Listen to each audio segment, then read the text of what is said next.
I think the lesson of this movie is that some serial killers just shouldn't have children.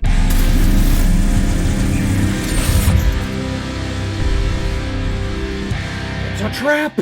Released a couple of weekends ago in 2024 and is directed by M. Night Shyamalan Ding Dong, who's also directed such films like The Sixth Sense, Signs, Unbreakable, Lady in the Water, The Happening, Split, and Knock at the Cabin. And this film is starring Josh Hartnett, Ariel Donahue, Salika Shyamalan, Haley Mills, and Allison Pill. Cooper Adams decides to be a great parent and take his teenage daughter to the latest Lady Raven concert. And while at the concert, he notices that a bunch of police officers are roaming around and searching for someone. And he's able to get the information out of a local merch stand attendee, where he finds out that these cops here are looking for the Butcher, who is the latest and most vicious serial killer in the local community. Well, unfortunately for Cooper Adams, he is the Butcher, and now must find a way to get out of this building uncaught and alive. It's amazing to me that M. Night Shyamalan Ding Dong, and I always refer to him like that because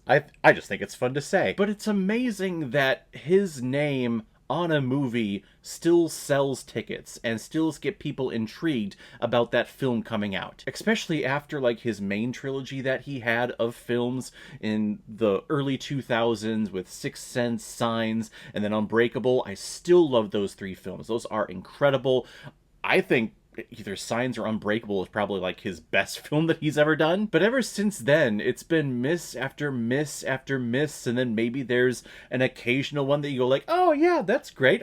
M. Night Shyamalan Ding Dong is back. That's cool. And then he does another series of like, it's okay, or no, that was a complete miss too. But he still manages, when he puts his name on something, that is going to generate interest, that is going to generate talk, and it's going to sell tickets. But the other part that was intriguing about this, and I really haven't seen this man really since Penny Dreadful, and before that, really like early 2000s rom-com teenage early 20s person hits. Josh Hartnett is the lead role here, and I feel like he's just popped up out of nowhere once again. Like last year, watching Oppenheimer, and oh my god, there's Josh Hartnett. And he's not just standing in the background, he's actually like a predominant character. So to see him again in a lead role here, it's weird, but I'm also intrigued, and he is definitely by far the best thing about this film. The way he's able to switch from dad mode to serial killer mood is actually kind of haunting and kind of creepy because he does it so well. Other than this man being like 6'4", 6'5",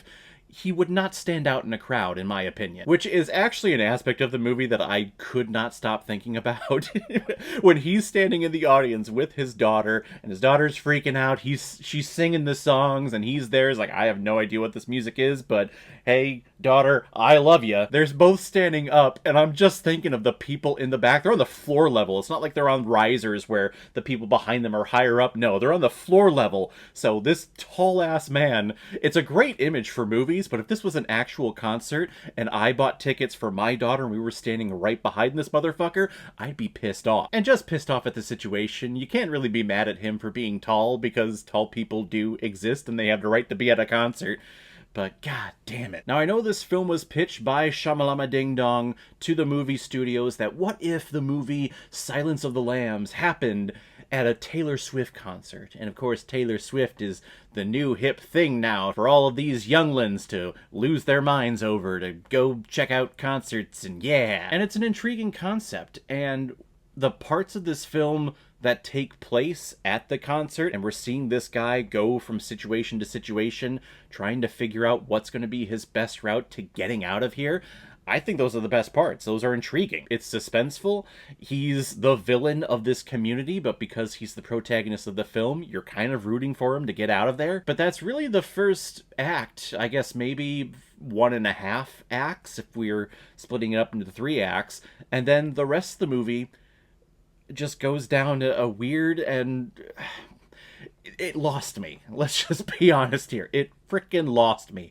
And I was so upset at that. I wish this movie would have completely taken place at the concert, because that is what this movie was sold on. Give a round of applause to the marketing team, because the trailers, the previews, posters, images, everything that we have seen leading up to the release of this movie came from the first act from the first act and a half of this film. But for good reason. I mean, the second half, it just completely falls apart. And it's a Shyamalan Ding Dong film, so you know that there's going to be a twist. There's going to be a long monologue about what happened at the very end of the movie and the explanation of all the twists and turns that we were feeling. And this twist, it just doesn't make sense. And I'm not going to spoil what it is or who's behind it and whatever.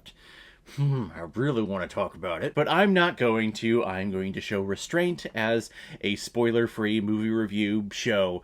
I guess I could say we're talking spoilers and put up a little hashtag down at the bottom, but no, I'm not going to do that. Trap is an interesting and unique concept that started off well. It just, in the end, was fleshed out into, God, a film that just completely fell apart. The main thing that keeps you going and keeps you intrigued and keeps you focused is Josh Hartnett's performance. I think he is by far the best thing to come out of this movie, and I guess I haven't really seen a lot of his performances.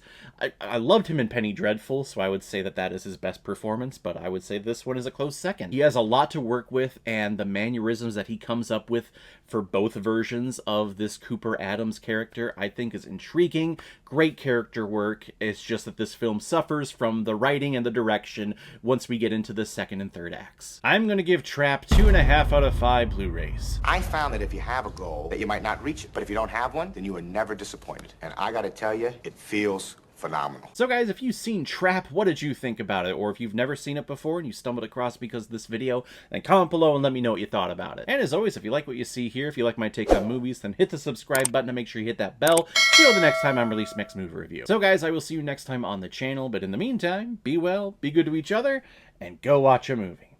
Take care, guys.